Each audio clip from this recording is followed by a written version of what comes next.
¿Qué pasó, boxing fanaticos? I am here with another boxing analysis. This is a post-fight analysis. My voice is gone because one of the best fights I've seen in some time. It's up there with the Klitschko-Joshua fight when it comes to heavyweights, and you know what I'm talking about. Deontay, the Bronze Bomber Wilder versus Luis King Kong Ortiz. Both lived up to their names. Both lived up to the hype. Both put it all on the line for their daughters, and there's nothing like two men fighting for their family, you know. And when you're fighting for the betterment of your family, man, and you fight for the pride, the bragging rights, all that shit, it was amazing. It was one of the best fights I've ever seen. Maybe not perfectly skill-wise, but you had Wilder. To me, he has great skills. I hate when people say, oh, man, he don't have no skills. He's terrible. He lacks fundamentals. He has fundamentals. You're not going to get this far without fundamentals. He has a great long jab. He doubled the jab all night. Yes, it took him some time to figure out Ortiz. He said he was pacing himself, because if he would have threw everything out the window early and did what he did basically in the first Deverne fight, it would have went 12 rounds and it would have been lackluster and wouldn't have lived up to the hype.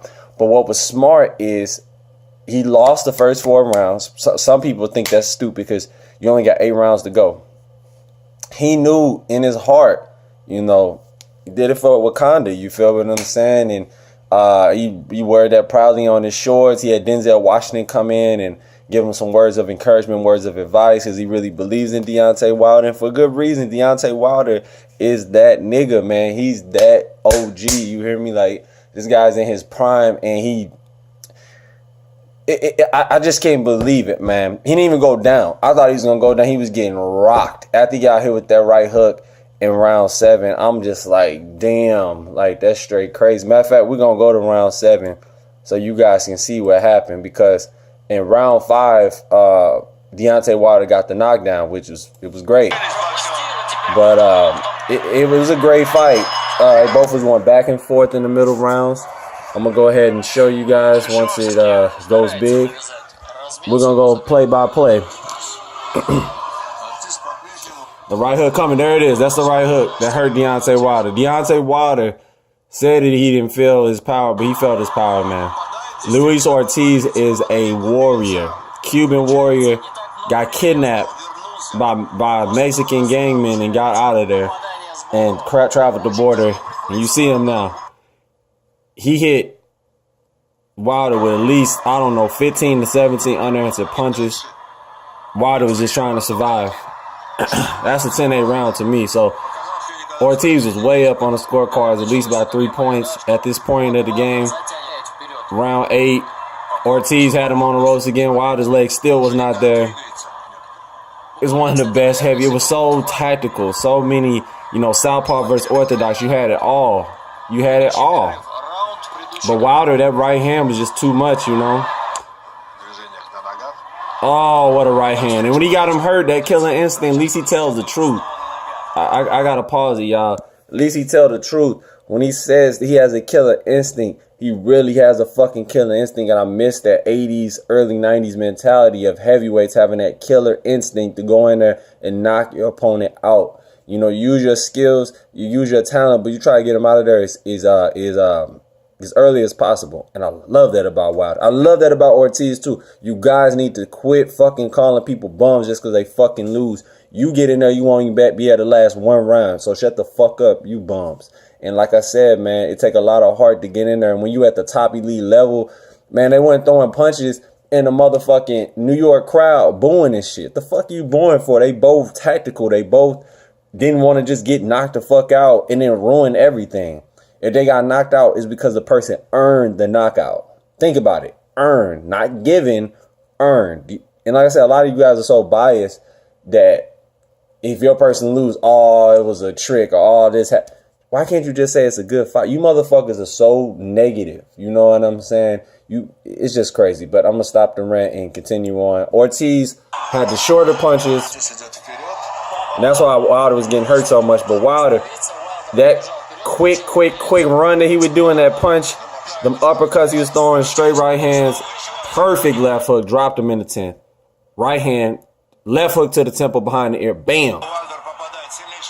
Hurt him again. This is round 10. This is oh, right uppercut. Fucking beautiful, man. Let's show it again. Oh, left hook. That's the first knockdown. Here come the uppercut. Bam. Beautiful, beautiful. And that's all she wrote, my people. Deontay Wilder, you did it. The Alabama kid, the Bama boy. The most hated on heavyweight. The most talked about heavyweight. The most, like I said, people just shitting on him for no motherfucking reason. You know what I'm saying? And I'm here first to let you guys know that Deontay Wilder is that dude. You can get mad. You can say, oh, well, no, he's not. He's nothing. He ain't shit. I'm letting y'all know right now. Quit hating on the dude. He's one of the best heavyweights we have. He's the best heavyweight we have. He's the baddest man on the planet until proven otherwise. Remember, Anthony Joshua is a beast, but he struggled with a Klitschko that was on his very last limb. Yeah, it was the greatest account of him in a while and some time, but Tyson Fury really took his soul. Tyson Fury really took his heart when he outboxed him the way he did. Anthony Joshua basically just put the nail in the coffin for him. Anthony Joshua's still one of my favorite fighters. I'm still a huge fan of his, but some of you guys be overly biased with shit. And Deontay Wilder, to me, had a way stiffer test with somebody undefeated. Somebody had so much to lose. Vladimir Klitschko didn't have really that much to lose. He's a big political figure where he's from. He's well respected. He's going to have loyal fans regardless. He's made like, I don't know, $100 million or close to it throughout his career. He's good. He's good. You know, he got that Euro money. You know what I'm saying? He was making in Germany with all those fights. They was knocking everybody out. But not taking away nothing from AJ. AJ's still a beast as well. He showed he can get off the canvas. It's super impressive that Wilder didn't even get knocked down. That was crazy. I thought it was over. I'm like, they're either going to stop it. It's going to be a TKO for Luis Ortiz, or when he gets back to the corner, his corner might stop it. Because, I mean, he got hit with so many unanswered punches. And that's something Wilder's going to have to work on, is not getting lazy in the middle rounds. That's a flaw in his game, you feel me? But I feel like he'll be able to bounce back. And he's a fucking war. Man, that dude is Shaka Zulu all over again. So, like I said, you guys tell me what you think in the comment section below. Wakanda for life, you know what I'm saying? And Deontay Wilder is a proud representation of what a strong black brother is, a strong black man, you feel what I'm saying? And he represents proudly. So what I like about him the most, he don't shy away from it. He embraces it. He loves all cultures, all races. His coach is white and he's cool. Like I said, you guys need to quit, you know, dissing the dude, man. He's a good ass dude, you feel me? And he's good for the sport. He's entertaining. He's loud. He's brash. He's confident. He's flamboyant. You see the man's tuxedo he had on for the press. Dude just be fresh. Even for the post-press conference, that silk bomber, bronze. I mean, dude just fresh, man. And he's only going to get better from here.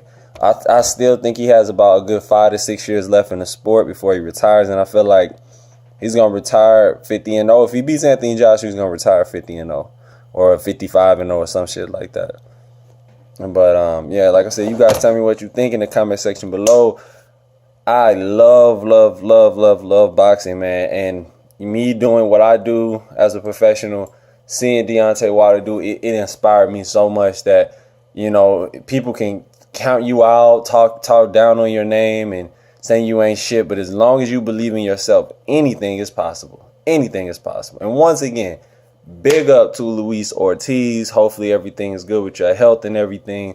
You're 39 years of age. If you decide to hang it up, I respect that. If you want to continue fighting. You almost beat Wilder in that 7th round. So, and like I said, Wilder has problems with people who control distance well. And that's another thing I wanted to speak about.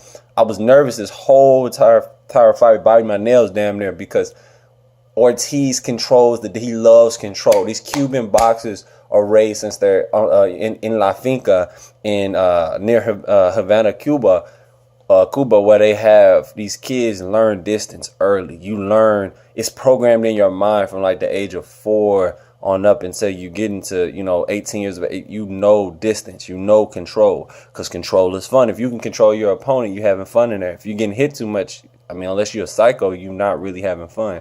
So one thing Ortiz was doing well was taking away the jab. If you can take away the jab from Deontay Wilder, you make it really, really hard for him. And he has to even be more unorthodox. Wilder needs to work on feints. Yes, it was a great performance. He bounced back. But he got a lot to work on. And Ortiz has a lot to work on, too, if he's going to continue. He needs to work on being more patient. You know, when you're facing a top elite person,